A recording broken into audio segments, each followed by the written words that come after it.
In response to ISIS taking responsibility for the suicide bombing in Syria that claimed the lives of U.S. service members just weeks after the president declared he had beaten the terror group, GOP Senator Lindsey Graham called on Mr. Trump to rethink his strategy.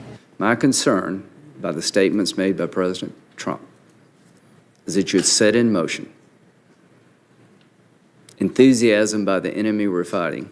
So I would hope the president would look long and hard of where he's headed in Syria. The attack in Syria appeared to catch the White House flat-footed. Even after the U.S.-led coalition against ISIS had announced the deaths of U.S. troops, Vice President Pence delivered a speech that stated the organization had been defeated. Thanks to the leadership of this commander-in-chief and the courage and sacrifice of our armed forces, we're now actually able to begin to hand off the fight against ISIS in Syria to our coalition partners, and we are bringing our troops home. The caliphate has crumbled and ISIS has been defeated. Later in the day, Pence released a statement that was more carefully worded, saying we have crushed the ISIS caliphate and devastated its capabilities.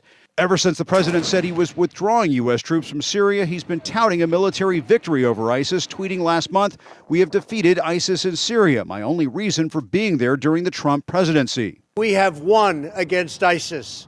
We've beaten them, and we've beaten them badly. We've taken back the land, and now it's time for our troops to come back home. A message he repeated during his visit with U.S. troops in Iraq over the holidays. We're no longer the suckers, folks, and people aren't looking at us as suckers. And I love you, folks, because most of you are nodding your head this way. We're respected again as a nation.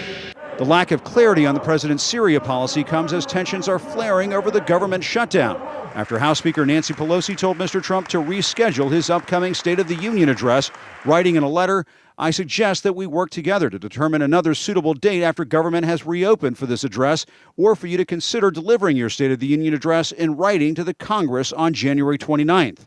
Pelosi cited security concerns. This requires hundreds of people working on the logistics and the security of it.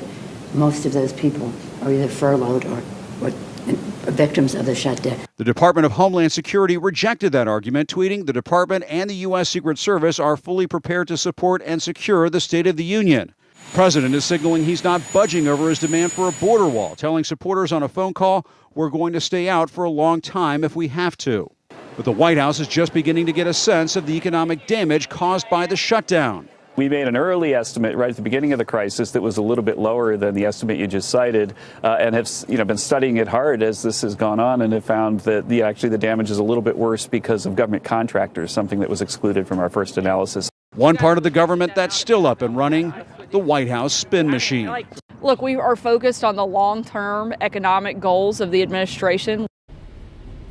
Now, as for the vice president declaring this morning that ISIS had been defeated, a White House official tried to explain that, saying the White House had not yet publicly confirmed the deaths of those U.S. soldiers in Syria at the time Pence was speaking. But we went back and found that the U.S. coalition against ISIS did tweet a message about those deaths a full hour before the vice president's speech. And as for the shutdown, we should point out the White House has been asking lawmakers throughout the day to stay away from a bipartisan effort that had been building to temporarily reopen the government. And Wolf, after the House Speaker Nancy Pelosi sent that letter saying perhaps the president should postpone his State of the Union speech or submit it in writing, we have not heard from the president all day long responding to that salvo from the House Speaker. The White House just put out what we call a lid over here, basically saying for the second straight day the president will be basically behind closed doors, not making any kind of public statement during this government shutdown.